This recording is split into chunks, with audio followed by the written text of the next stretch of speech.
Olá, olá, tudo bem com vocês? Sejam todos muito bem-vindos a mais uma aula de processo civil.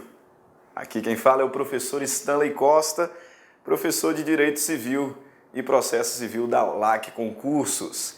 E nesse encontro de hoje, nós vamos dar sequência a um estudo que já iniciamos, que é o estudo da competência no novo Código de Processo Civil. Hoje é a parte 2, o segundo bloco desse estudo, que serão de 4 partes, desse estudo que está dividido em 4 partes. Essa é a nossa segunda aula. E lá na primeira aula, nós iniciamos a análise da competência no novo CPC, falando sobre o conceito de competência, fazendo um paralelo entre o conceito de competência e o conceito de jurisdição, porque eu não posso de forma alguma confundir essas duas expressões. E aí, posta essa parte introdutória, nós começamos a trabalhar já no novo Código de Processo Civil com os limites da jurisdição nacional. Isso mesmo. No nosso último encontro, nós falamos sobre os limites da jurisdição nacional. Quais são as causas, quais são as matérias que o Poder Judiciário brasileiro pode apreciar e julgar e o que o Poder Judiciário brasileiro não pode apreciar, não pode julgar. E aí, nesse contexto, nós trabalhamos as chamadas competências internacional concorrente e competência internacional exclusiva. No tocante à competência internacional concorrente, nós apresentamos uma série de causas, uma série de ações que podem ser julgadas tanto pelo Poder Judiciário brasileiro quanto pelo Poder Judicial de algum outro país. E se julgado fora do Brasil, a decisão estrangeira pode produzir efeitos aqui. Todavia, para tanto, a decisão estrangeira precisará ser homologada. E essa homologação acontece por uma ação que é de competência, veja só, do Superior Tribunal de Justiça. É a ação de homologação de decisão estrangeira. É muito importante ressaltar esse ponto. A ação de homologação de decisão estrangeira é uma ação de competência do STJ. Cuidado, porque uma vez homologada a decisão estrangeira, a execução é de competência da Justiça Federal. A gente tem que ter bastante atenção com esse detalhe. A competência para a ação de homologação da decisão estrangeira é do STJ. Agora, uma vez homologada, a execução da decisão estrangeira é de competência da Justiça Federal. E aí, concluído esse estudo sobre a competência internacional concorrente, nós apresentamos uma série de causas, uma série de matérias que são de competência exclusiva do Poder Judiciário brasileiro. Isso significa que são ações que não podem ser julgadas por um poder judiciário estrangeiro. E se isso acontecer, a decisão estrangeira nunca produzirá efeitos no Brasil. Isso porque decisão estrangeira referente à matéria de competência exclusiva brasileira não pode ser homologada. Ok? Bastante atenção com esse detalhe. Quando nós fechamos o estudo da competência internacional, nós então apresentamos rapidamente, com fundamento na Constituição Federal, a organização do Poder Judiciário brasileiro. Isso mesmo, organização do Poder Judiciário brasileiro é uma matéria de direito constitucional. Só que, ao falarmos sobre competência, não tem como fugir desse entendimento, dessa compreensão. Por isso que nós concluímos a nossa última aula falando sobre a organização do Poder Judiciário. E nesse contexto nós vimos que o Poder Judiciário brasileiro ele se divide horizontalmente em justiça especial e justiça comum. Justiça especial nós temos a justiça do trabalho, a justiça militar e a justiça eleitoral. E na justiça comum nós temos a justiça federal e estadual. Sendo certo que a justiça comum é supletiva. Então as causas que não são de competência da justiça especial são de competência da justiça comum. E no âmbito da justiça comum, a justiça estadual também é supletiva. Isso significa que as ações que não são de competência da justiça federal são de competência da justiça estadual. Ademais, nós verificamos que o Poder Judiciário também é dividido verticalmente. E aí nós temos a primeira instância, a segunda instância, a instância superior e o Supremo Tribunal Federal.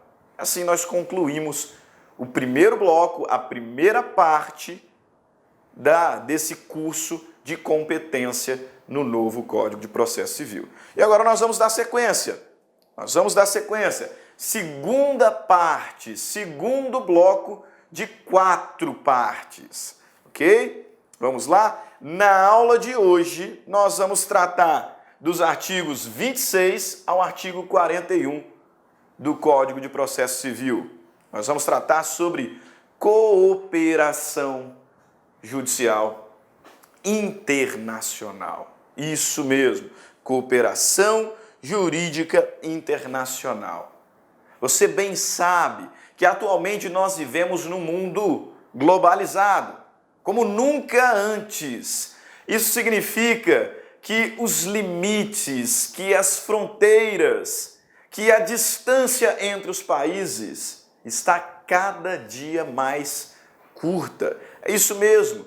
Cada dia que passa, com o avanço tecnológico, com os meios de comunicação, os países têm ficado mais próximos e, por consequência, tem crescido abruptamente o número de relações jurídicas internacionais, seja entre pessoas jurídicas ou entre pessoas naturais. A cada dia que passa, nós temos mais essa relação, esse câmbio entre pessoas de um país e pessoas de outro país. E por conta dessa realidade muito presente atualmente, surgiu a necessidade de cooperação entre os estados soberanos. É isso mesmo, porque imagine a situação de um contrato entre empresas de países distintos. E nesse contrato nós temos algum conflito. Nesse contexto surge a dúvida: onde esse conflito será solucionado? Porque nós sabemos, com fundamento em outras aulas, que apesar de existirem meios alternativos de solução de conflito, somente o Estado é que tem poder jurisdicional, ou seja, poder para aplicar o direito ao caso concreto, a fim de pacificar conflitos. E se eu tenho pessoas nacionais, pessoas nascidas em países distintos se relacionando juridicamente, se houver nessa relação jurídica algum conflito, onde que eu vou solucionar? Qual é o poder judiciário competente para pacificar esse litígio?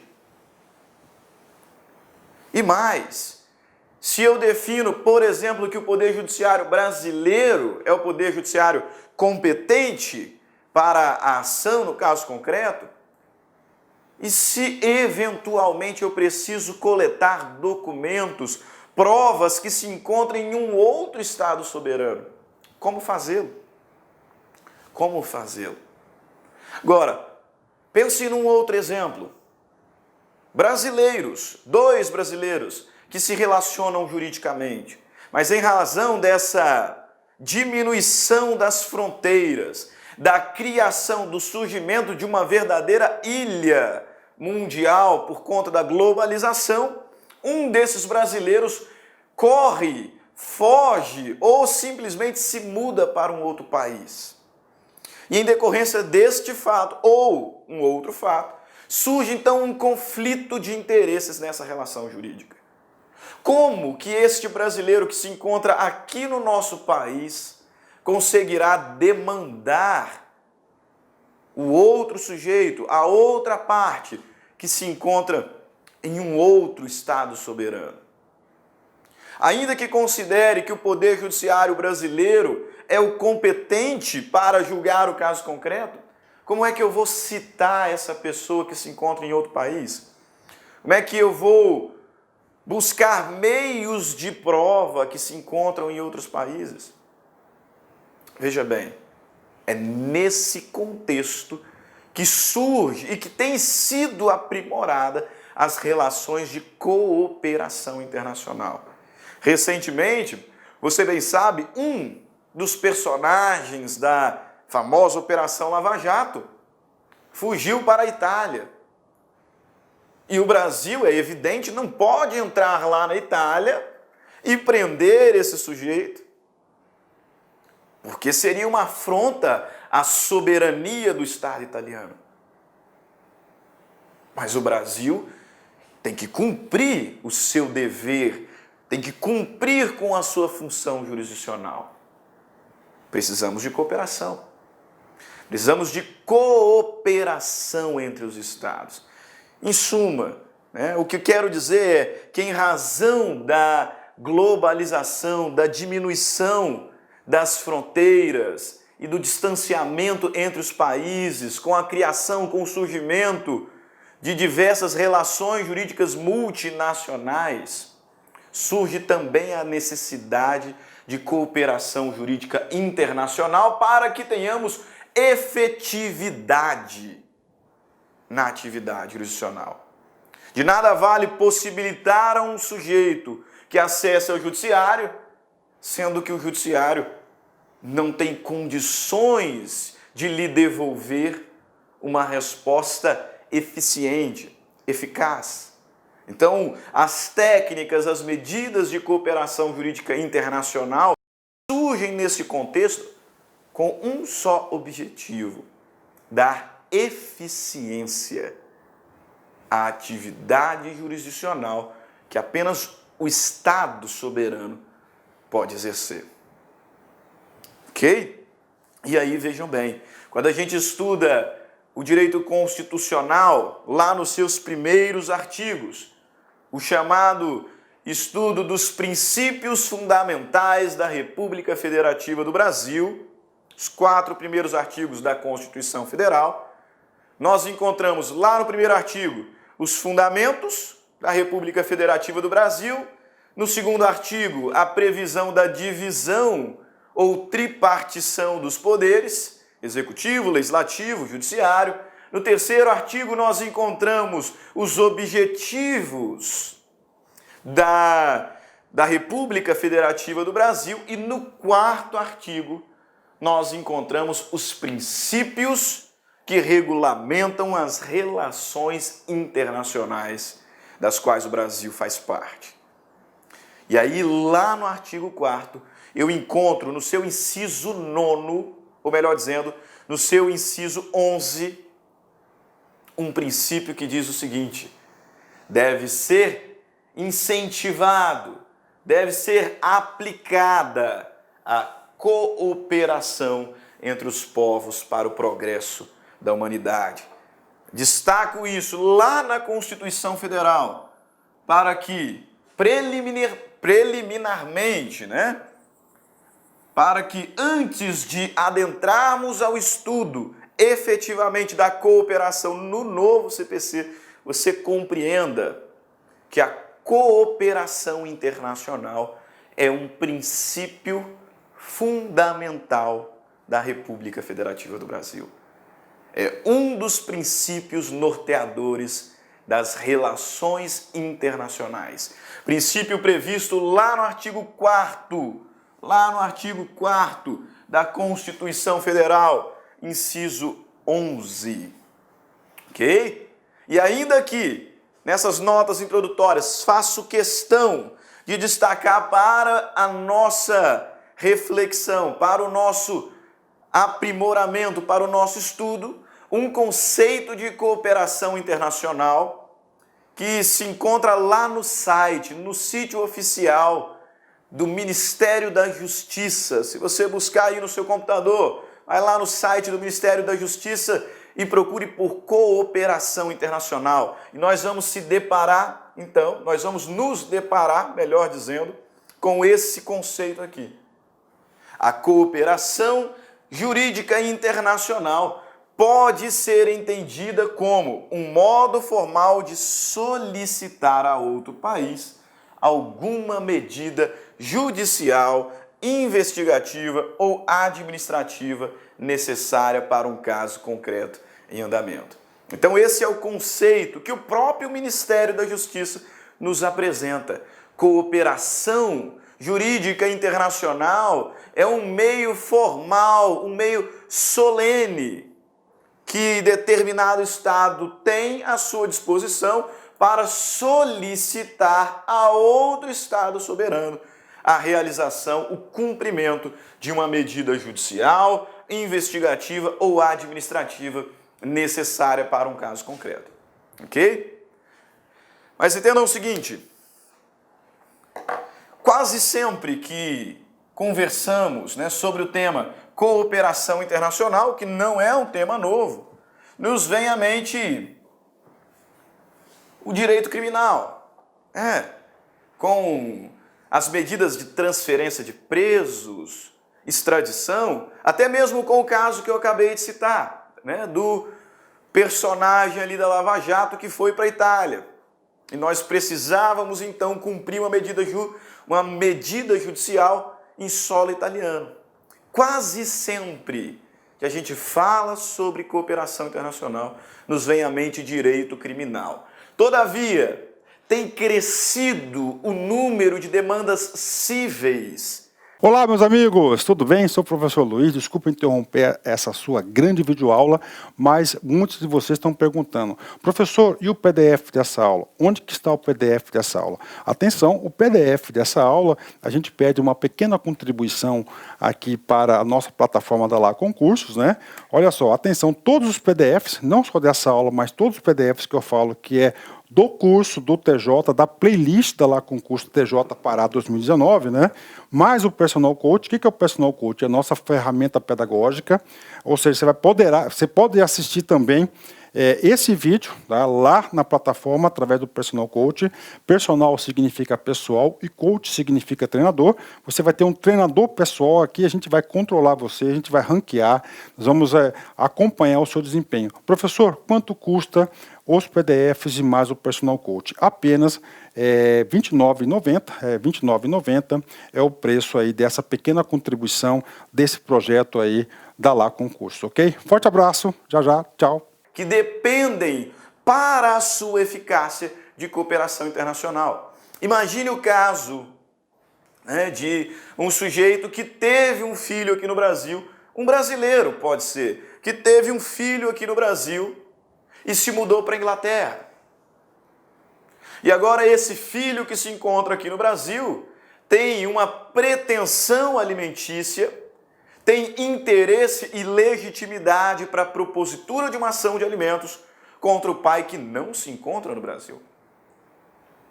Relação civil, que dependerá, no caso concreto, de cooperação internacional para que o poder jurisdicional tenha eficácia no caso concreto.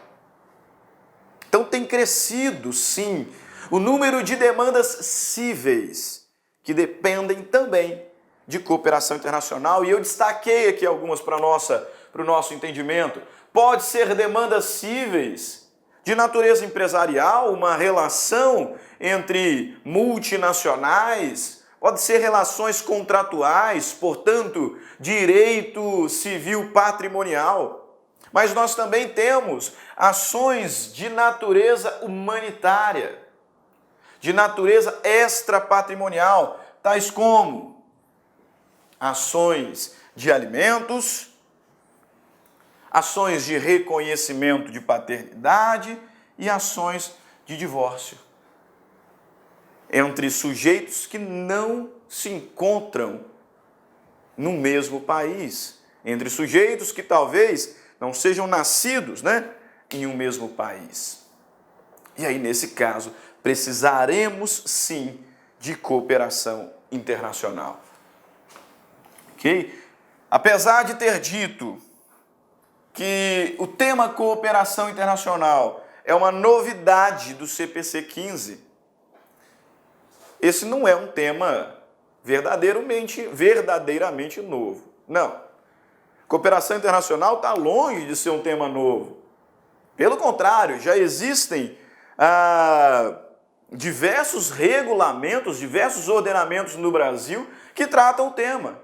Na LINDB, na Lei de Introdução às Normas do Direito Brasileiro, nós encontramos regras sobre cooperação internacional. Na Constituição Federal, nós encontramos regras sobre cooperação internacional. Nos regimentos do Supremo Tribunal Federal, do Superior Tribunal de Justiça, nós encontramos regras sobre cooperação internacional. Então, este não é um tema novo. Não é. Ele é novo para o Código de Processo Civil. A inovação que nos faz destacar esse tema para o estudo de hoje é que anteriormente nós não tínhamos previsão de cooperação internacional no Código de Processo Civil. E o novo CPC, atento à modernização, aos avanços tecnológicos e ao crescimento das relações jurídicas internacionais, multinacionais, fez questão de tipificar regras específicas sobre cooperação internacional. Então, bastante atenção. Eu tenho dito repetidamente que o Código de Processo Civil ganhou ainda mais relevância para você, concurseiro, porque está cheio de novidade. E as bancas examinadoras, Brasil afora, elas gostam daquilo que é novo. E nesse ponto, nós estamos diante de um tema que, na verdade, não é novo, mas de um tema que não tinha previsão no Código de Processo Civil de 73. E por esse motivo, cooperação internacional, que era um tema um pouco esquecido nos concursos públicos, agora tem sido cobrado recorrentemente. Então, eu preciso ter cuidado, eu preciso ter atenção, eu preciso estudar com zelo essa parte do novo CPC. Novo CPC, tema novo para o processo civil, que se encontra lá a partir do artigo 26. Artigo 26 do Código de Processo Civil, acompanhe comigo. Ele nos diz o seguinte: a cooperação internacional será regida por tratado de que o Brasil faz parte. Mas e se não tiver tratado? O que vai regulamentar essas relações internacionais, essa cooperação jurídica internacional? Parágrafo 1º do mesmo artigo 26 nos esclarece: na ausência de tratado, a cooperação jurídica internacional poderá realizar-se com base em reciprocidade, com base no princípio da reciprocidade. Então vejam, o primeiro artigo do novo CPC a tratar o tema nos diz que a cooperação jurídica internacional será regulamentada, será regida pelos tratados internacionais dos quais o Brasil é signatário. Mas se eventualmente não existir um tratado, ainda assim pode haver cooperação internacional. Neste caso, na ausência de um tratado, valerá o princípio da reciprocidade, que, como o nome sugere, funciona mais ou menos assim. Você, país estrangeiro, você, estado estrangeiro, me ajuda, e na exata medida que você me ajuda, eu também te ajudo. Então, se não houver um tratado ali no caso concreto, ainda assim pode haver cooperação. Se você extraditar esse brasileiro que se encontra aí, eu também vou extraditar esse iraquiano que se encontra aqui. Princípio da reciprocidade. Primeira observação que o legislador nos faz. Primeiro detalhe que o legislador nos traz aqui no Código de Processo Civil de 2015. A cooperação jurídica internacional será regida por tratado. E se não houver tratado, então ela será realizada com base no princípio da reciprocidade. Beleza? Agora, é evidente que essa cooperação ela não pode ser realizada de modo desmedido, ilimitado. Imagine um país que está solicitando cooperação jurídica do Estado brasileiro. Não é definitivamente qualquer pedido que nós vamos aceitar. Ainda que exista aqui um acordo de reciprocidade entre os Estados soberanos, o Brasil, o Poder Judiciário brasileiro, não vai cumprir em nosso território qualquer tipo de diligência, qualquer medida. Essa cooperação internacional, ela tem limites, ela encontra limites na própria lei. E é isso que o artigo 23 nos traz em seus incisos. No caput ele diz que a cooperação internacional será regulamentada por tratado, que levará em conta, que tomará por atenção os seguintes requisitos, os seguintes limites. Quais são? A cooperação observará, primeiro, o respeito ao devido processo legal. Ao devido processo legal. Então, na hora de avaliar o pedido de cooperação feito por um Estado estrangeiro, primeiro nós temos que observar se essa medida que está sendo solicitada observou lá no país de origem o devido processo legal. Se sim, aí a gente passa a analisar o segundo ponto. Além do devido processo legal, a cooperação deve observar a igualdade, a isonomia em relação ao acesso à justiça, em relação à tramitação dos processos e também em relação à assistência prestada àqueles que não têm condições financeiras de suportar as custas de um processo. Então veja bem, a cooperação jurídica internacional observará o devido processo legal, observará a isonomia, a igualdade entre os sujeitos processuais no tocante ao acesso à justiça, no tocante à tramitação dos processos e sempre assegurando assistência judiciária aos necessitados. Por fim, o legislador também nos traz um outro limite. A cooperação internacional deverá também observar o princípio da publicidade processual. É evidente, salvo naquelas hipóteses em que a lei, a própria lei, permite a mitigação dessa publicidade, porque tem a ver com questões de cunho privado, íntimo. Então, por força da própria lei e da própria Constituição Federal, no caso concreto, é permitida a mitigação da publicidade. Se não for esse o caso, a cooperação internacional deverá obedecer esse princípio que é princípio fundamental do processo. Ok? Você já viu isso aqui antes? Você já ouviu falar antes do devido processo legal? Do princípio da isonomia? E do princípio da publicidade? É evidente que você já ouviu falar sobre isso. Os três se encontram lá no primeiro livro do novo CPC, o devido processo legal por interpretação, do que seria a dignidade da pessoa humana. Mas, enfim, esses princípios e essas regras, elas se encontram lá no primeiro livro do CPC. que é o livro das normas fundamentais do processo. E aí não tenha dúvida. O que o artigo 26 está nos conferindo são exemplos de limites. Esses três aqui não formam um rol taxativo. Não formam um rol taxativo.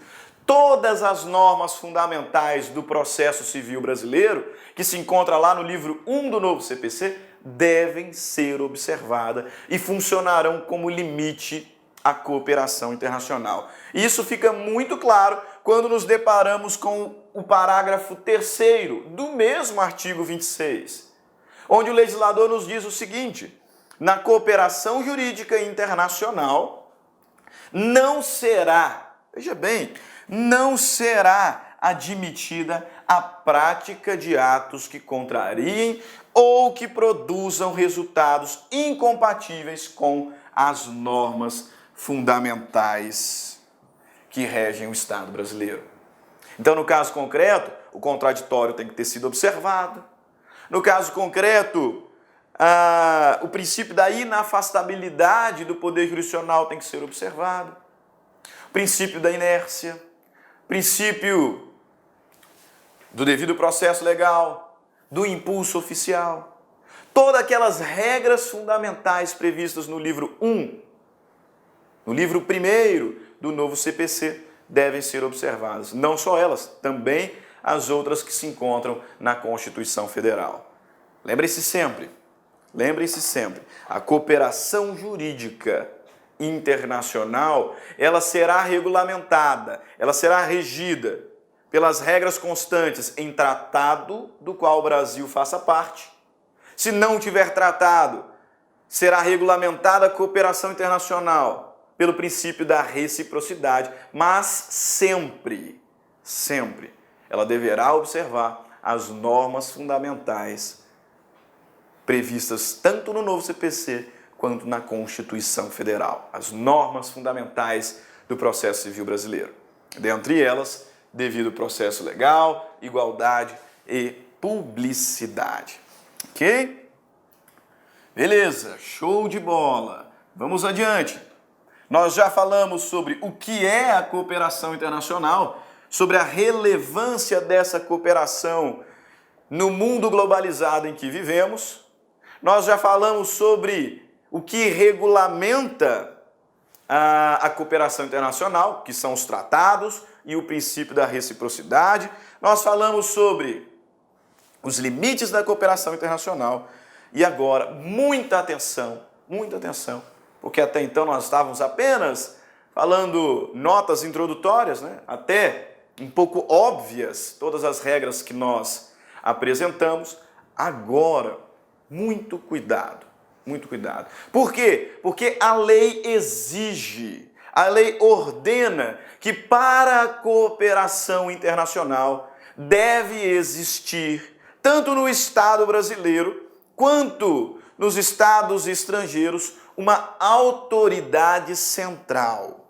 Uma autoridade central. Qual é a finalidade dessa autoridade central? A finalidade, o objetivo, a sua função é receber os pedidos de cooperação e enviar os pedidos de cooperação solicitados, ordenados pelo Poder Judiciário brasileiro. Então, o Código de Processo Civil nos diz que tanto Estado brasileiro quanto Estado estrangeiro, para que a cooperação internacional funcione de uma forma ordeira, organizada, deve existir uma autoridade central. Veja só, o que o artigo 26, no seu inciso 4º, nos diz. O mesmo artigo 26 nos diz que a cooperação internacional observará, além do devido processo legal, da igualdade, além da publicidade, também observará a existência de uma autoridade central para a recepção e para a transmissão dos pedidos de cooperação.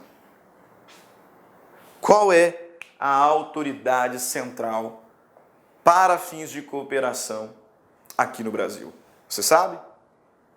Qual é a autoridade que exerce essa função aqui no Estado brasileiro? Artigo 26, parágrafo 4º.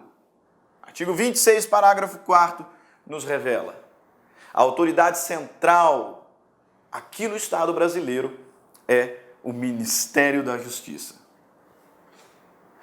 Artigo 26, parágrafo 4º. O Ministério da Justiça exercerá as funções de autoridade central. Então, o Ministério da Justiça é que receberá os pedidos de cooperação enviados pelos estados estrangeiros.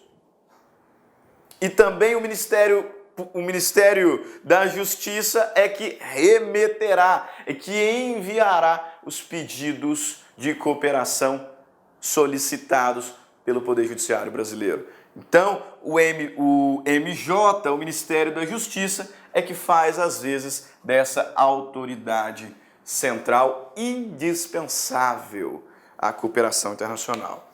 Okay? O legislador ainda faz menção, né, que quando da ausência de designação específica, é o Ministério da Justiça que exerce a função. Então, ele está apresentando que é possível, em alguma situação, se tiver previsão expressa num tratado, uma exceção, né?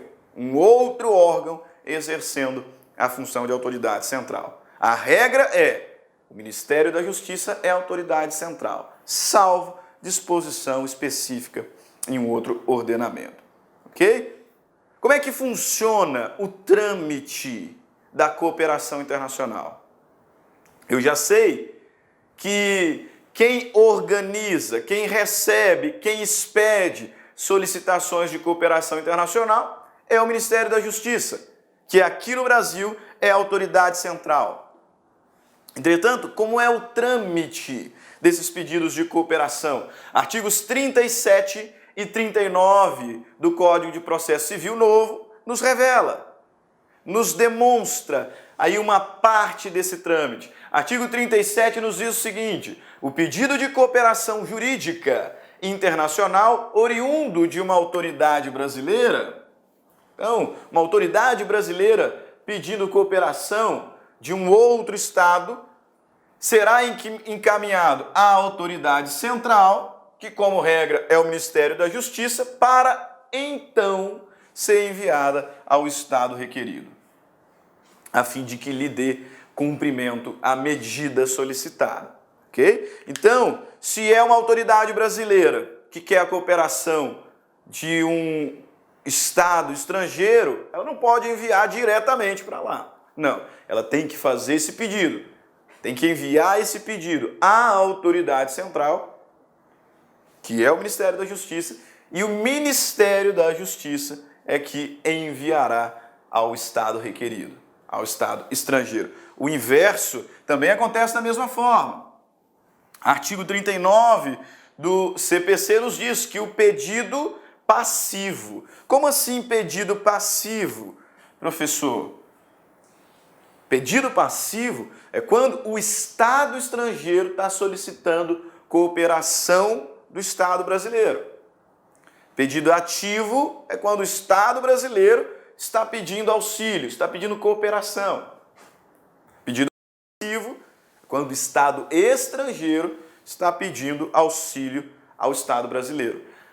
Aí veja bem, na hipótese do pedido passivo, o Estado estrangeiro tem que enviar essa solicitação para a autoridade central. E aí, chegando ali na autoridade central, a autoridade central tem competência para fazer um juízo preliminar, algo como um juízo de admissibilidade. Olha o texto do artigo 39. O pedido passivo de cooperação jurídica internacional será recusado se configurar manifesta ofensa à ordem pública. Então, se o próprio Ministério da Justiça, que é a autoridade central, averiguar de logo, de pronto, que o que está sendo solicitado ofende a ordem pública, ofende algum daqueles princípios fundamentais, daquelas regras fundamentais do direito processual brasileiro, então o próprio Ministério da Justiça, a própria autoridade central, pode recusar de plano, de pronto, a solicitação. Ok? Então veja, esse é um tema novo no CPC. E o Código de Processo Civil nos diz que a cooperação internacional será regulamentada por tratados internacionais ou pelo princípio da reciprocidade, inexistindo tratado. Também o artigo 26 nos diz que a cooperação internacional deve observar o devido processo legal, o princípio da isonomia e o princípio da publicidade, além, evidentemente, de todos os outros fundamentos do processo civil brasileiro. E também o novo CPC, ele nos diz que é necessário que exista uma autoridade central, tanto no Brasil quanto nos outros estados, para que essa cooperação funcione de forma ordeira, de forma organizada. Aqui no Brasil, como regra, a autoridade central é o Ministério da Justiça. E o trâmite básico da cooperação acontece da seguinte forma: se alguma autoridade brasileira quer ajuda de um Estado estrangeiro, então ele envia essa ajuda para a autoridade central, que remeterá o pedido. E se algum Estado estrangeiro quer auxílio do Poder Judiciário brasileiro, ele envia para a autoridade central, para o Ministério da Justiça, que realizará ali um juízo preliminar de admissibilidade, verificando se não há ofensa nesse ato solicitado, nessa medida solicitada, se não há ofensa à ordem pública ou aos princípios fundamentais, para só então remeter à autoridade brasileira, que será competente para a execução do ato solicitado, da diligência solicitada. Agora, talvez você esteja se perguntando: professor, mas quais são os tipos de ajuda?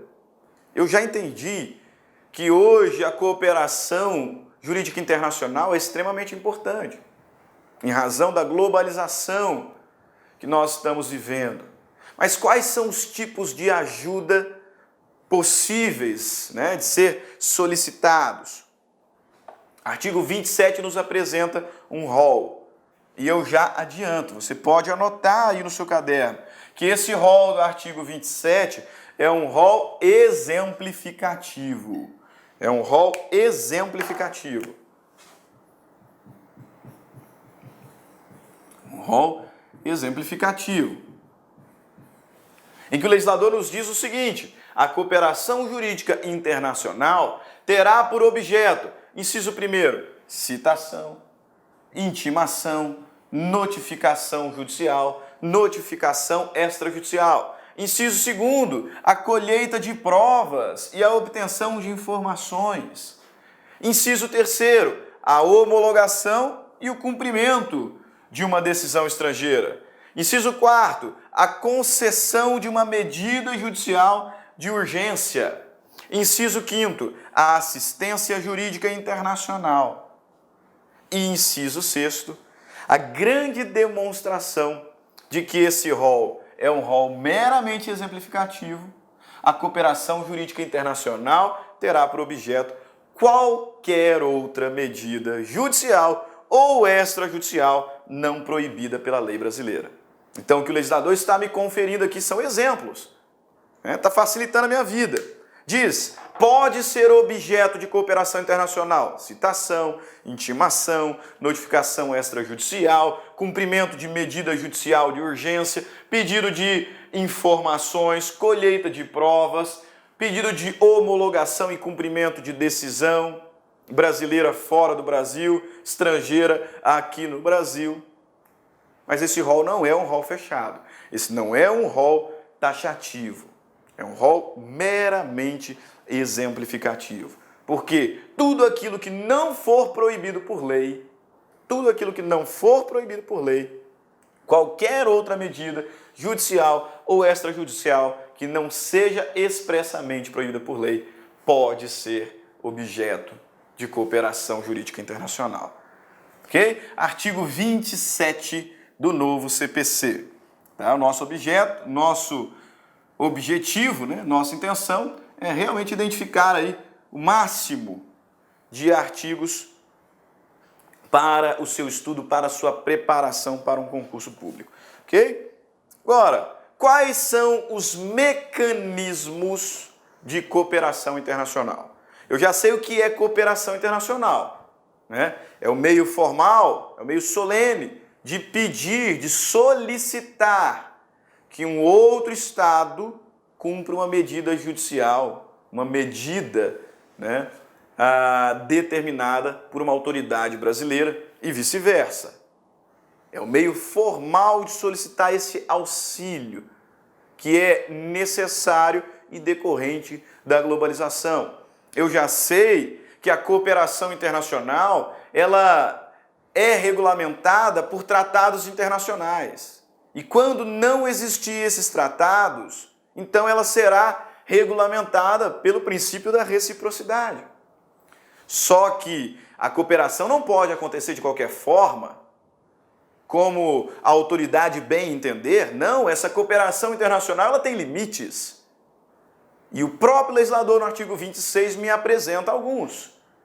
A cooperação internacional ela deve observar o devido processo legal, ela deve observar o princípio da isonomia, no que tange ao acesso à justiça, ao trâmite processual, à assistência àquele que não tem condições financeiras de arcar com as custas processuais.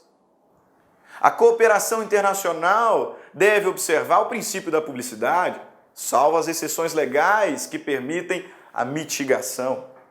E a cooperação deve observar todos os princípios fundamentais. Eu também já sei que para essa cooperação funcionar de uma forma realmente versátil, é necessário, tanto no Brasil quanto nos países outros, uma autoridade central responsável para receber e enviar pedidos de cooperação. Aqui no Brasil, essa autoridade central é o Ministério da Justiça, que recebe os pedidos da autoridade brasileira e os remete para fora do Brasil, e que também recebe os pedidos da autoridade estrangeira. E nesse caso específico faz uma análise preliminar. Porque se de pronto identificar que o pedido estrangeiro, a medida estrangeira ofende a ordem pública, ele já encerra aqui, já nega aqui mesmo, né? Mas enfim, quais são os mecanismos? Quais são os mecanismos? O tema não é novo. E mesmo no Brasil nós já temos ordenações jurídicas que estabelecem, que prevêem expressamente alguns mecanismos. Nós temos a LINDB, nós temos a Constituição Federal, regulamentos e regimentos do STJ, do STF, que nos traz aí diversos mecanismos de cooperação internacional. E você já sabe que a cooperação internacional ela pode ser tanto ativa quanto passiva, que é a classificação que eu trago aqui no nosso slide. Ativa, quando o Brasil é quem solicita a atuação, a colaboração de um país estrangeiro. E passiva, quando o país outro solicita ao Brasil a realização de alguma medida colaborativa.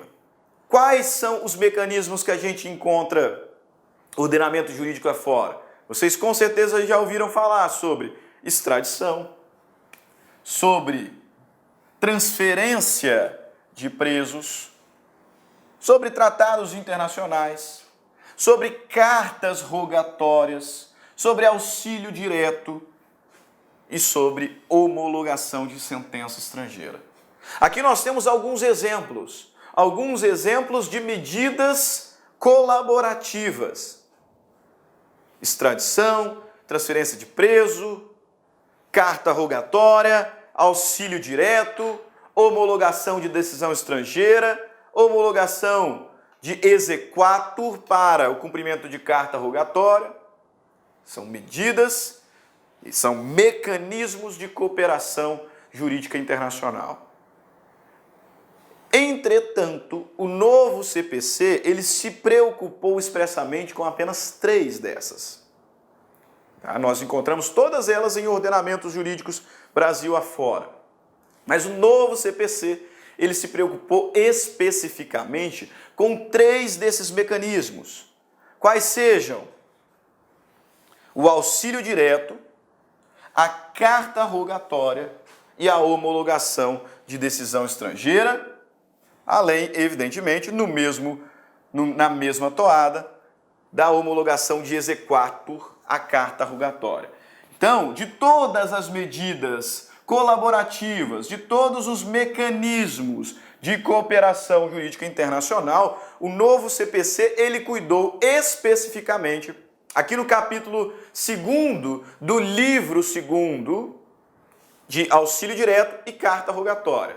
E lá, a partir do artigo 960, ele trata de 2 outros mecanismos, que é a homologação de sentença estrangeira e a homologação de exequatur à carta rogatória. O Código de Processo Civil expressamente tratou desses mecanismos e é sobre eles que nós passamos a falar a partir de agora. A começar, auxílio direto. Olá, meus amigos, tudo bem? Sou o professor Luiz, desculpa interromper essa sua grande videoaula, mas muitos de vocês estão perguntando, professor, e o PDF dessa aula? Onde que está o PDF dessa aula? Atenção, o PDF dessa aula, a gente pede uma pequena contribuição aqui para a nossa plataforma da Lá Concursos, né?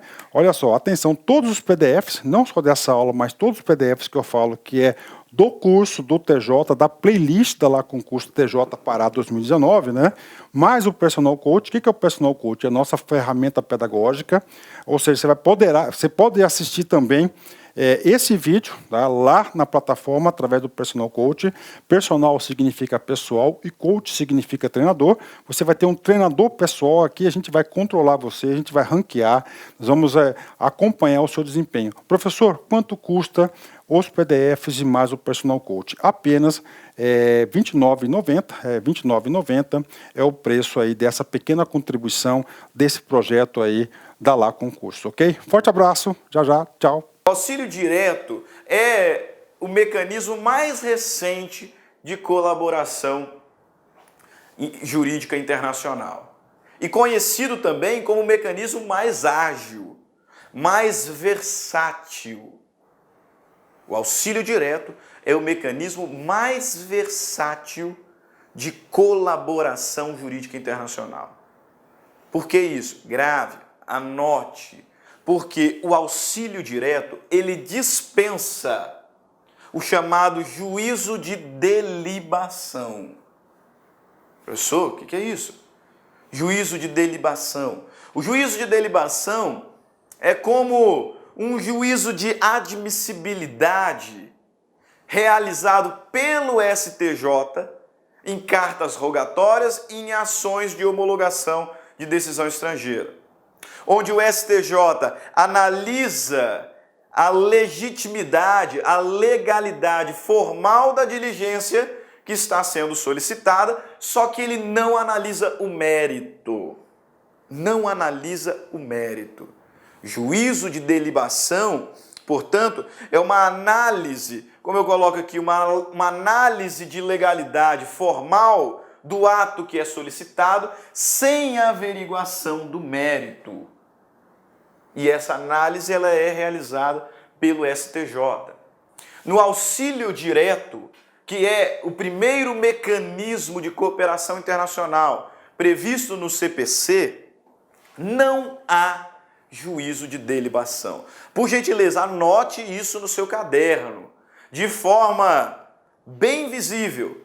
Escreve aí de rosa-choque, né, ocupando 3, 4 linhas. No auxílio direto não há juízo de delibação. Não. O pedido ele é enviado para a autoridade central brasileira, que em seguida passa para a Advocacia Geral da União, que protocola o pedido, que protocola a ação. E aí o juízo brasileiro, olha só que informação precisa. O juízo brasileiro vai analisar diretamente o caso e ele vai exercer jurisdição. Por quê? Porque aqui no auxílio direto, a autoridade judiciária brasileira analisa o mérito. Analisa o mérito do pedido que está sendo feito por Estado estrangeiro. É por isso que aqui não tem juízo de delibação. No juízo de delibação, eu tenho apenas uma averiguação preliminar, superficial, se a legalidade formal do ato está presente. Só que não há averiguação do mérito. Não há averiguação do mérito. No auxílio direto, há análise do mérito pela autoridade judiciária brasileira. A autoridade judiciária brasileira, ela efetivamente exerce a atividade jurisdicional no caso concreto. Isso fica bem claro quando nós verificamos, quando nós analisamos aqui a emenda regimental 18 de 2014 do STJ, lá no seu artigo 216-O, parágrafo 2º.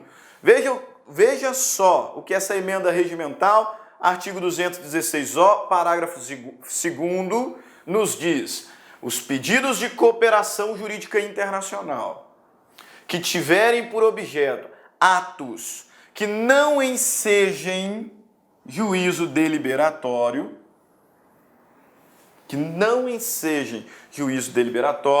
pelo Superior Tribunal de Justiça, ainda que denominados de carta rogatória, serão encaminhados ou devolvidos ao Ministério da Justiça, que é a nossa autoridade central, para as providências necessárias ao cumprimento do auxílio direto. Olha só que texto rico.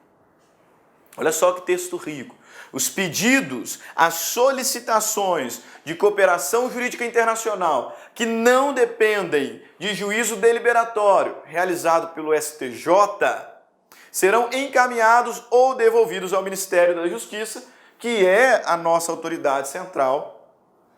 E aí o Ministério da Justiça tomará as providências necessárias ao cumprimento do auxílio direto, que é o mecanismo do caso concreto. Okay? E um texto bem semelhante a esse, também esclarecedor, a gente encontra no novo Código de Processo Civil. Lá no artigo 28, o artigo 28 do novo CPC nos diz o seguinte: cabe auxílio direto quando a medida não decorrer diretamente de decisão de autoridade jurisdicional estrangeira a ser submetida a juízo de delibação no Brasil. Tá? Vamos destrinchar aqui esse artigo, porque ele é precioso. Veja lá, cabe auxílio direto quando a medida não decorrer diretamente de decisão da autoridade jurisdicional estrangeira. Como assim o pedido não decorrer de decisão jurisdicional da autoridade estrangeira? Porque, em verdade, quem vai exercer a jurisdição é a autoridade brasileira, que vai analisar o mérito. E, por consequência, cabe auxílio direto quando o STJ não exercer o juízo de delibação. É por isso que ele é mais ágil. Porque nesse contexto, nós podemos afirmar, olha só, ponto aqui importantíssimo, o auxílio direto, ele não depende de juízo de delibação. Quando eu tomo nota disso, deixa eu até passar um pouquinho para frente, quando eu tomo nota disso, eu identifico que a competência para análise dessa solicitação de cooperação é direto da Justiça Federal. competência para o julgamento desse pedido de auxílio direto é da Justiça Federal. Por que isso? Porque não tem necessidade de ir para o STJ primeiro, a fim de se realizar o juízo de delibação. O trâmite do auxílio direto é o seguinte: primeiro, a solicitação do Estado estrangeiro será enviada à nossa autoridade central. Isso é o que nos diz o artigo 29. A solicitação será encaminhada pelo órgão estrangeiro interessado à autoridade central, que é o Ministério da Justiça. Feito isso, o Ministério da Justiça faz lá a análise preliminar, né? E então, recebido o pedido, feito esse juízo de admissibilidade, para saber se não ofende a ordem pública, a autoridade central encaminhará à Advocacia Geral da União. O pedido enviado pela autoridade estrangeira chega na autoridade central brasileira, que faz ali o juízo de admissibilidade preliminar e remete à AGU, a Advocacia Geral da União. E a Advocacia Geral da União é que requererá em juízo a medida solicitada. É que vai distribuir ali, né, a petição inicial, o pedido de cumprimento da medida solicitada por Estado estrangeiro. Previsão do artigo 33 do CPC. E no momento em que a AGU faz esse requerimento, a competência para julgar o pedido é do juízo federal. Do juízo federal, né, do foro, do lugar em que deva ser cumprida a medida. Pegou então aqui o caminho, o trâmite? O órgão estrangeiro envia para a autoridade central brasileira. Cumprida ali o juízo preliminar, a averiguação se nada ofende a ordem pública brasileira, a autoridade central, o Ministério da Justiça, remete esse pedido para a AGU, que é quem protocolará, quem requererá em juízo a medida solicitada. Sendo certo que a competência para julgar o pedido de auxílio direto é do juízo federal do lugar em que a medida deva ser cumprida. Bastante atenção, bastante cuidado com relação a isso, ok? Veja bem. Cuidado, porque o segredo aqui se encontra em diferenciar auxílio direto, carta rogatória e homologação de decisão estrangeira. O auxílio direto é o mecanismo de cooperação mais ágil, mais versátil. Por que isso? Porque ele não depende de juízo de delibação realizado pelo STJ. Não há juízo de delibação aqui. A autoridade estrangeira envia para a autoridade central brasileira, que remete à Advocacia Geral da União, e a Advocacia Geral da União protocola o pedido de cumprimento da medida. É competente para o julgamento do pedido de auxílio direto a Justiça Federal. Grava isso, Justiça Federal. No auxílio direto não tem delibação. Quais são os tipos de pedido que podem ser feitos por auxílio direto? Artigo 30. Artigo 30 do novo CPC nos apresenta aí também um rol exemplificativo. Um rol exemplificativo de objetos do auxílio direto. E nos diz o seguinte: o auxílio direto terá os seguintes objetos. Inciso 1º, obtenção e prestação de informações sobre o ordenamento jurídico e sobre processos administrativos ou jurisdicionais findos ou em curso.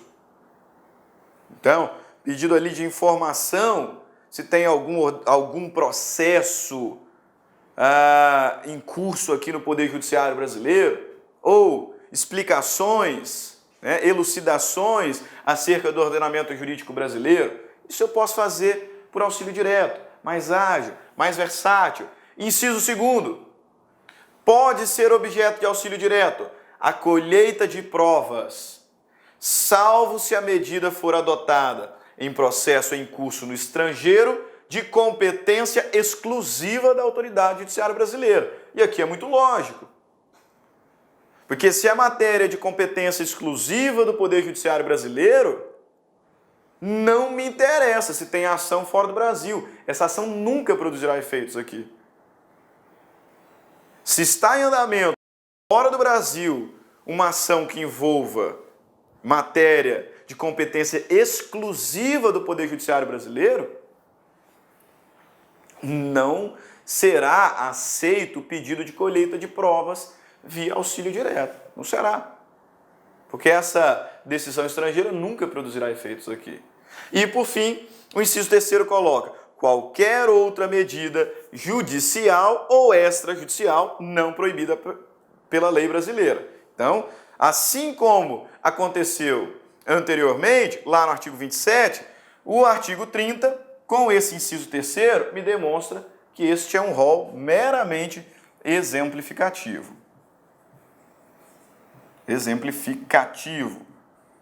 Ok? Posso pedir por auxílio direto a prestação de informações sobre ordenamento jurídico, sobre processo administrativo ou jurisdicionais findos ou em curso, e também posso pedir via auxílio direto a colheita de provas, salvo quando disser respeito a uma ação estrangeira que envolve matéria de competência exclusiva brasileira. E também será objeto de auxílio direto todas as outras medidas que não são proibidas expressamente pela lei brasileira, ratificando então que este é um rol meramente exemplificativo. Nós já falamos sobre o trâmite, sobre o trâmite do auxílio direto. Sempre bom lembrar, a autoridade estrangeira envia o pedido, a solicitação para a autoridade central brasileira, que é o Ministério da Justiça, como regra. O Ministério da Justiça faz ali uma análise preliminar, se tudo está em ordem, se a medida não ofende a ordem pública e está tudo ok, então a autoridade central manda para a AGU. E a AGU protocola esse pedido de solicitação de cooperação internacional. É competente para o julgamento do auxílio direto a Justiça Federal. A Justiça Federal. Por que eu estou ratificando tanto isso? Porque agora a história muda. Agora a história muda. Isso, porque agora a gente passa a falar sobre a carta rogatória. A carta rogatória, que é talvez o mecanismo de cooperação internacional mais antigo. Mais antigo. E ele não é tão versátil, tão célere quanto o auxílio direto. Tá? A carta rogatória é como um documento oficial que serve de instrumento para o pedido de cooperação, como eu coloco aqui, por meio do qual o Estado estrangeiro solicita a realização de uma diligência fora do território de sua competência.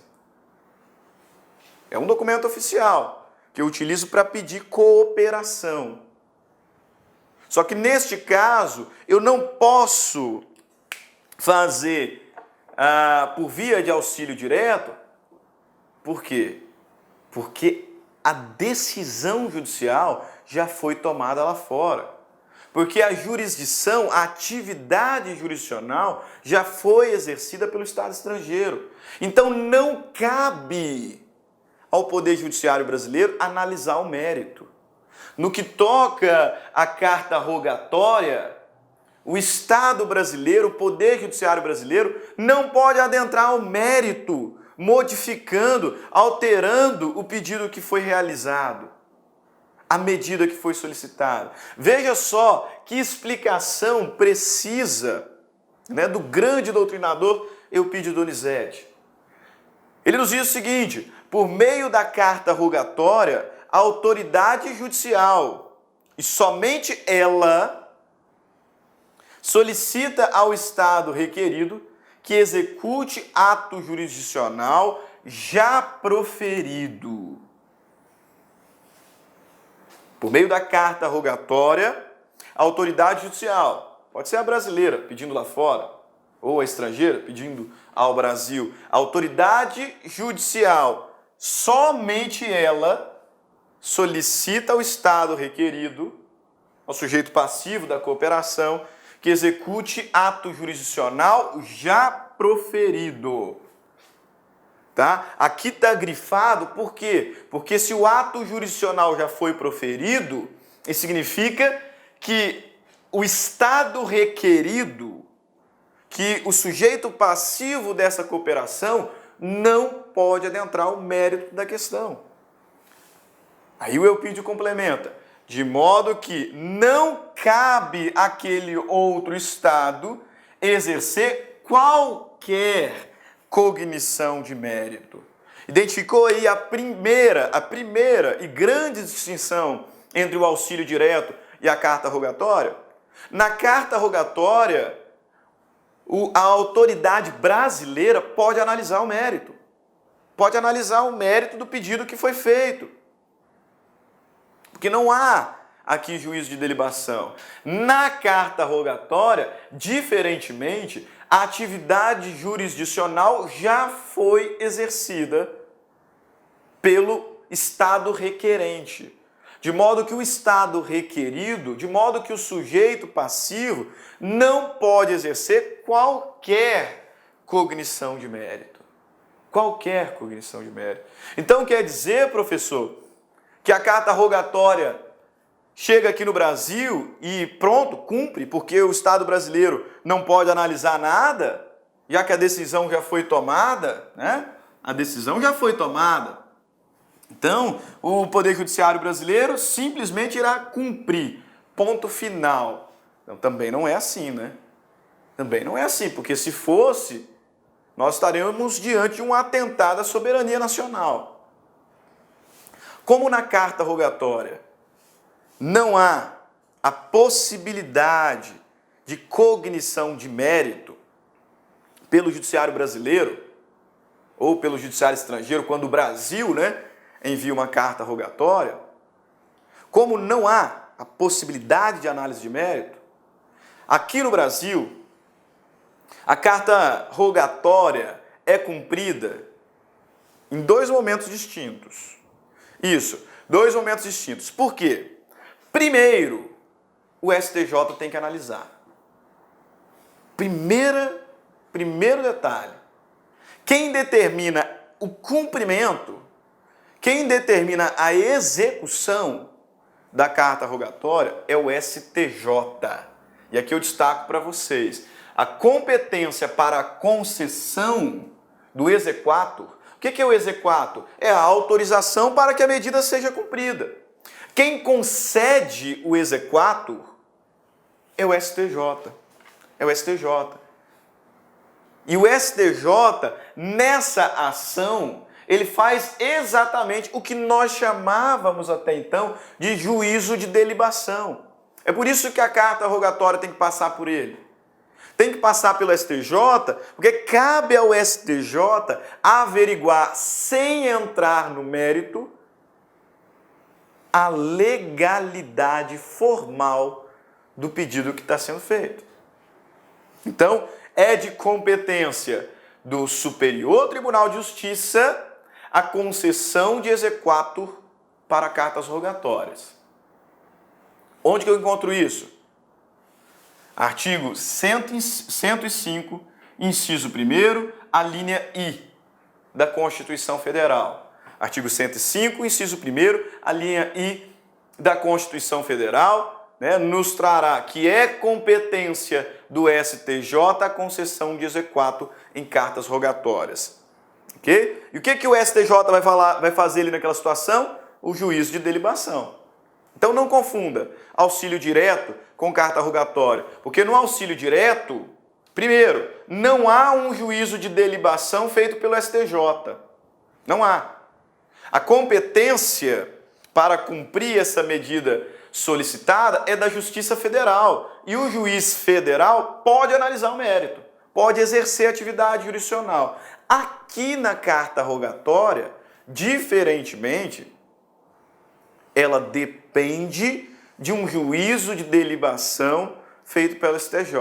Por isso que a gente afirma que a competência para a concessão do cumpra-se da execução a concessão do exequatur é do STJ. Mas o STJ não vai executar a carta rogatória. É competência do STJ a concessão do exequatur. Mas ele, STJ, não cumpre a carta rogatória. A competência para a execução da carta rogatória é da Justiça Federal. É da Justiça Federal. Então, bastante atenção. A competência para a concessão do exequatur de carta rogatória é do STJ. Artigo 105, inciso 1º, a linha I da Constituição Federal. É o STJ que realizará apenas, então somente, esse juízo de delibação, porque ele não pode adentrar ao mérito. Não pode adentrar ao mérito. Mas uma vez concedido o exequatur, é a Justiça Federal que executará a carta rogatória. Artigo 109, inciso 10 da Constituição Federal também. Ok? Você se lembra que algo semelhante nós já estudamos na primeira parte dessa aula de competência? Você se lembra? Com certeza.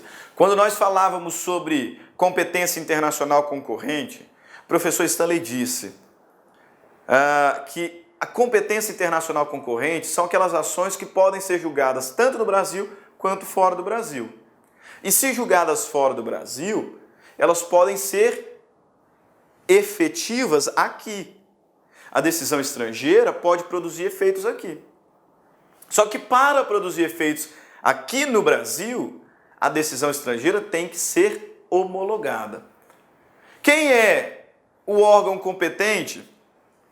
Ou melhor, qual é o órgão competente para julgar a ação homologatória de decisão estrangeira? Qual é o órgão? O STJ. Qual é o órgão para conceder o exequatur à carta rogatória? O STJ.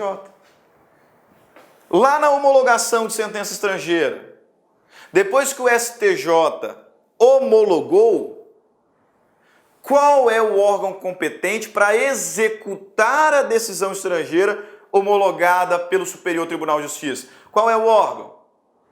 A Justiça Federal. Vem cá. Depois de concedido o exequatur à carta rogatória pelo STJ, qual é o órgão competente para executar a carta rogatória? A Justiça Federal. Captou a mensagem? Adequou os seus estudos? Veja bem, o novo CPC, ele trouxe como novidade a regulamentação específica da cooperação internacional. É evidente que a cooperação jurídica internacional já existia aqui no Brasil, em outros ordenamentos jurídicos. A novidade fica pelo fato de que o CPC, pela primeira vez, especificamente tratou o tema. E ao tratar o tema, o Código de Processo Civil regulamentou 3 mecanismos de cooperação jurídica internacional. Quais são os mecanismos previstos no CPC? Auxílio direto, carta rogatória e a homologação de decisão estrangeira e concessão de exequatur. 3 mecanismos. Há uma diferença entre esses mecanismos. Qual é a diferença? Ou quais são as diferenças? O auxílio direto é o mecanismo mais ágil. Mais ágil porque o auxílio direto não depende de juízo de delibação. Não depende de juízo de delibação. A carta rogatória e a homologação de decisão estrangeira dependem de juízo de delibação. O auxílio direto é julgado com análise do mérito, com a averiguação do mérito, pela Justiça Federal. Mesmo a Justiça Federal que cumprirá a medida solicitada. Já a carta rogatória e a homologação de decisão estrangeira A competência para a concessão da rogatória, a competência para a homologação da decisão estrangeira é do STJ, que fará ali um juízo de delibação, sem entrar no mérito. Não pode entrar no mérito. E aí, concedida a carta rogatória, homologada a decisão estrangeira, a Justiça Federal é quem executa. É quem executa. Perfeito? Se você fizer um quadrinho, um desenho esquematizado disso, você não errará. Você, com certeza, não errará nenhuma questão envolvendo cooperação jurídica internacional. Para fechar aqui esse nosso bloco, para fechar aqui a parte 2 do estudo sobre competência, vale a pena fazer a leitura de 2 artigos, ou melhor dizendo, de um artigo e seus parágrafos. Artigo 36 do Código de Processo Civil, que nos diz o seguinte: o procedimento da carta rogatória perante o Superior Tribunal de Justiça, o procedimento da carta rogatória perante o Superior Tribunal de Justiça é de jurisdição contenciosa e deve assegurar às partes a garantia do devido processo legal. Significa dizer que, dentre muitas outras garantias, é preciso assegurar às partes o contraditório. Só que você se lembra que o STJ, aqui na concessão de carta rogatória, ele não analisa o mérito. Ele apenas faz um juízo de delibação, uma análise da legalidade formal da medida que está sendo solicitada. Se essa é a única ação, é a única competência do STJ, parágrafo 1º do artigo 36 nos diz o quê?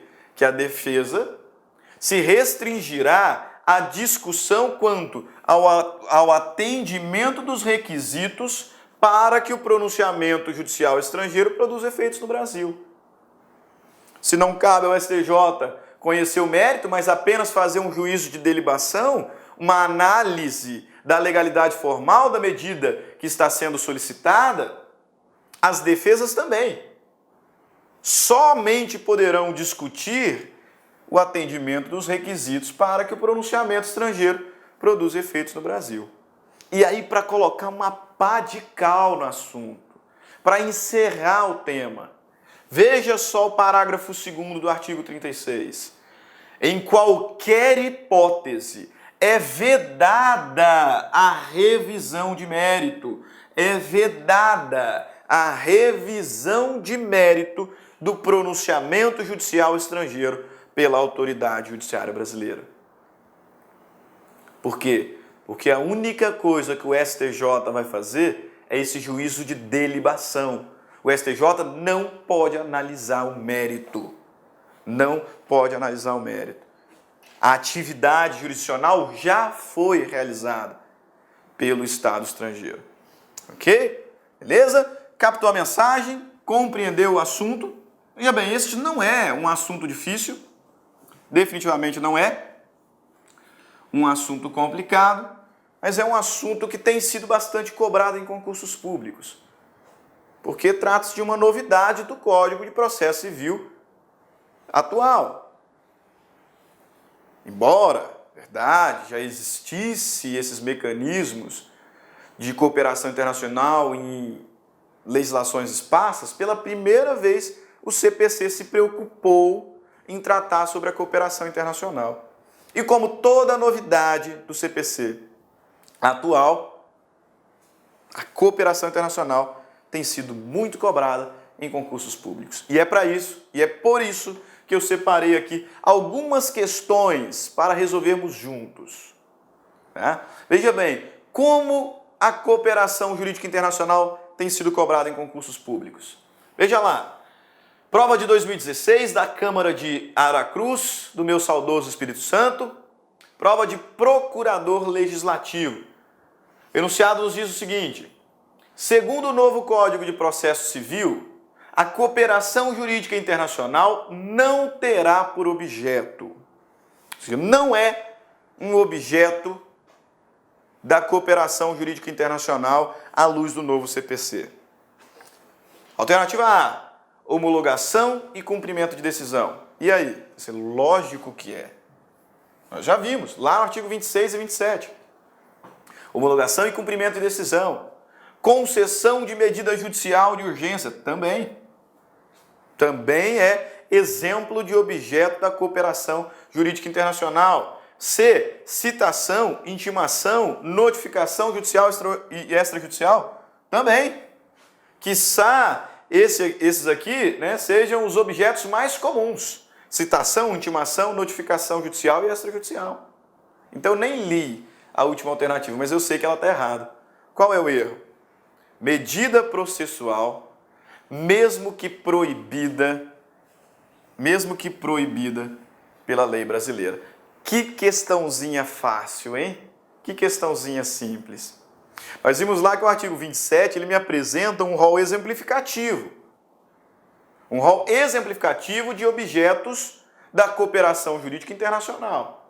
Nesse rol exemplificativo aparece homologação e cumprimento de decisão, aparece concessão de medida judicial de urgência, aparece citação, intimação, notificação judicial e extrajudicial. Só que como o rol é exemplificativo, o legislador termina dizendo que também serão objetos de cooperação jurídica internacional toda medida que não seja expressamente proibida pela lei brasileira. Medida processual, mesmo que proibida pela lei brasileira, aí não, né? Aí não. Evidente que não. Questãozinha fácil. Baba. Né? Vamos para a próxima questão. Né? Só confirmando aqui que o certo era a letra D. Próxima questão. 2017, TRF da 2ª Região, prova de juiz federal substituto. O enunciado diz o seguinte: sobre a sentença estrangeira, rogatória e cooperação internacional, analise a opção correta. Alternativa A. Por entender que o auxílio direto nem sempre é questão decorrente de tratado ou contrato entre União e Estado estrangeiro ou organismo internacional, o CPC 15 não atribuiu competência para cumpri-lo à Justiça Federal. Errado. Errado. O CPC 15, no tocante ao auxílio direto, o CPC 15 atribuiu competência, sim, para a Justiça Federal cumpri-lo. Não só para cumpri-lo, mas também para julgar, com a possibilidade de analisar o mérito, inclusive. Então, errada a alternativa A. Alternativa B. A sentença estrangeira só pode ser homologada no Brasil se a autoridade que a prolatou tiver jurisdição internacional exclusiva. Lógico que está errada. A sentença estrangeira só pode ser homologada no Brasil se a autoridade que a prolatou tiver jurisdição internacional exclusiva? Não. A sentença estrangeira só pode ser homologada no Brasil se for matéria de competência concorrente. Se for matéria de competência concorrente. Se for matéria de competência exclusiva, não pode ser cumprida aqui no Brasil. C. A homologação de sentença estrangeira e a execução de rogatória submetem-se à compatibilidade com a ordem pública brasileira, matéria a ser apreciada pelo juiz federal, no chamado juízo prévio de delibação. Errada também. A homologação de sentença estrangeira e a execução de rogatória submetem-se à compatibilidade com a ordem pública brasileira, matéria a ser apreciada pelo STJ. Pelo STJ. Não é a Justiça Federal que faz o juízo de delibação.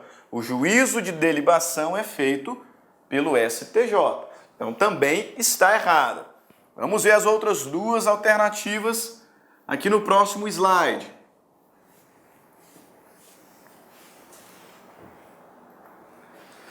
Alternativa D.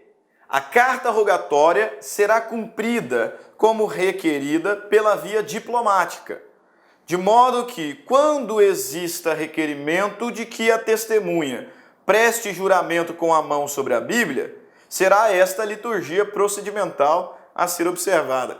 Que? Agora o enunciado deu uma viajada, né? Deu uma viajada. Primeiro que a carta rogatória não pode ser cumprida por via diplomática. Tem que ir para o STJ, que vai fazer o juízo de delibação, e depois é cumprido pela Justiça Federal. E que história é essa de mão sobre a Bíblia? A lei não fala absolutamente nada sobre a questão, né? Então eu já sei também que a alternativa correta é a última, é a letra E. Vamos confirmar se realmente ela está certa? Na ausência de designação de outro órgão, pelo tratado ou instrumento de cooperação internacional, o Ministério da Justiça exercerá as funções de autoridade central. Corretíssimo. Corretíssimo. Na ausência de outro órgão determinado especificamente por tratado, a autoridade central, ou seja, aquela que recebe os pedidos de cooperação e que remete os pedidos de cooperação, será o Ministério da Justiça. Então, a alternativa correta, prova de juiz, hein? Alternativa correta, letra E. Vamos adiante. Mais uma questãozinha aqui. Última questão para compreender em definitivo como que o tema cooperação jurídica internacional tem sido cobrado em provas de concurso público. Também de 2017, prova do CRF do Distrito Federal, cargo de advogado, sobre a jurisdição, competência e cooperação internacional à luz do novo Código de Processo Civil, assinale a alternativa correta. Alternativa A. A solicitação de auxílio direto será encaminhada pelo órgão estrangeiro interessado à autoridade judiciária, com exclusividade, cabendo ao Estado requerente assegurar a autenticidade e a clareza do pedido. Opa! A solicitação de auxílio direto será encaminhada pelo órgão estrangeiro interessado à autoridade judiciária brasileira? É isso?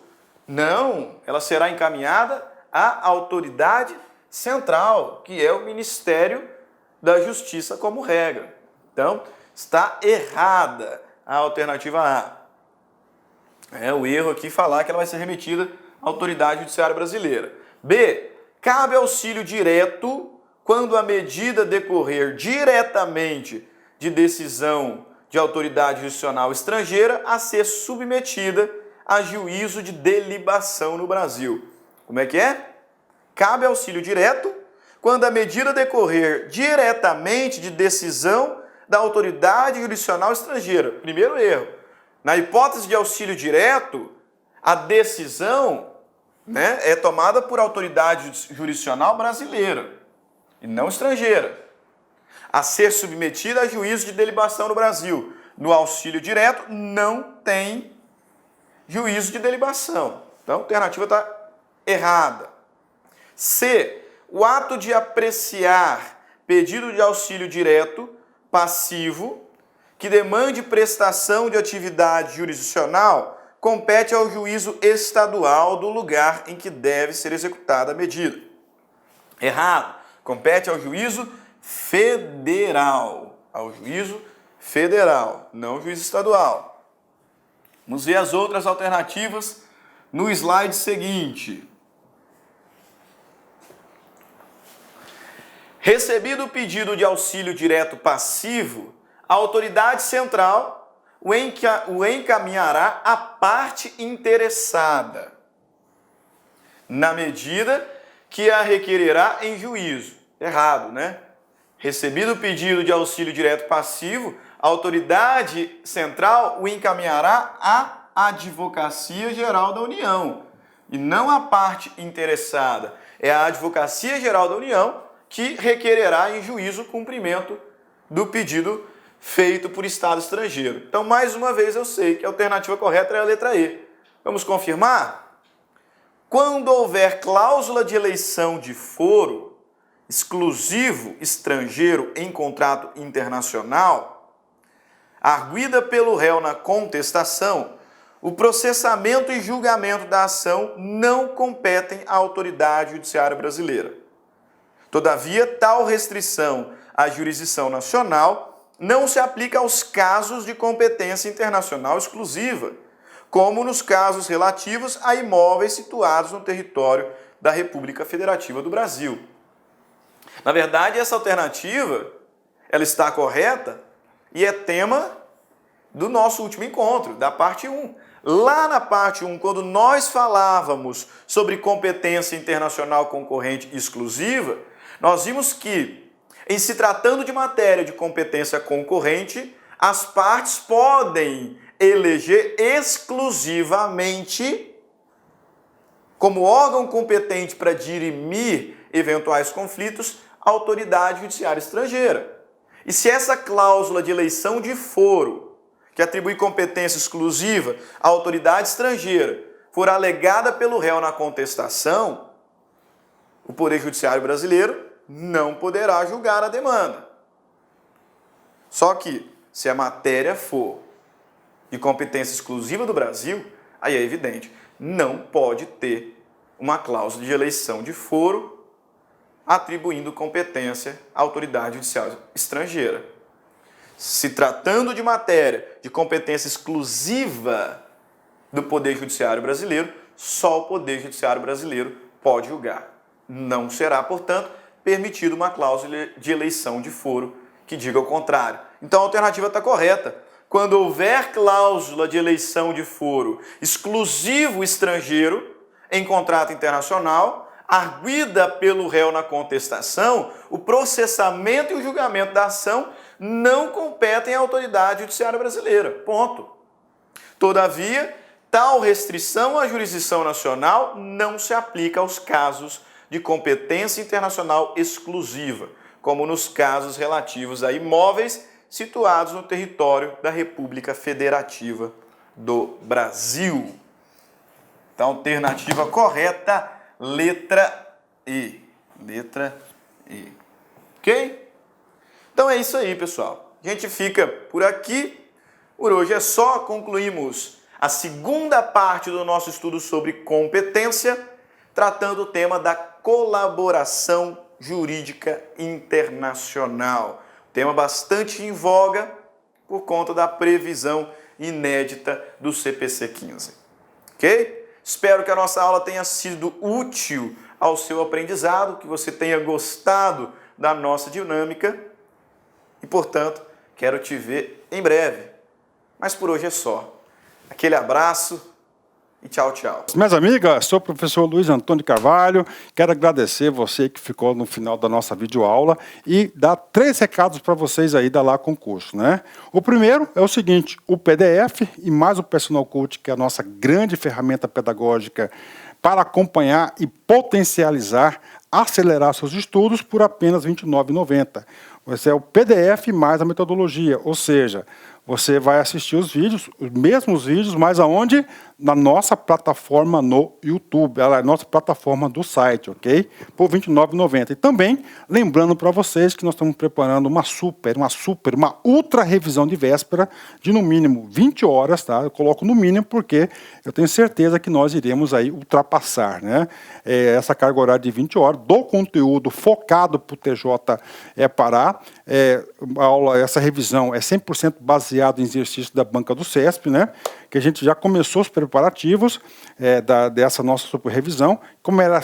Começará a ser disponibilizado esse conteúdo a partir do dia 6 de janeiro. E essa super revisão é pay-per-view, tem que ser no site da LAC, por apenas R$ 39,90. E se você quer mandar um recado, conversar com o professor Luiz Antônio, faço um chamamento para vocês que nós temos um programa semanal chamado Concurseiros, que a gente transmite ao vivo, sempre às 19 horas, horário de São Paulo. E o primeiro programa de estreia, dia 30/10, estarei aqui com vocês. Bacana? Então, forte abraço com vocês e até a próxima aula, se Deus quiser. Tchau, tchau. Fui!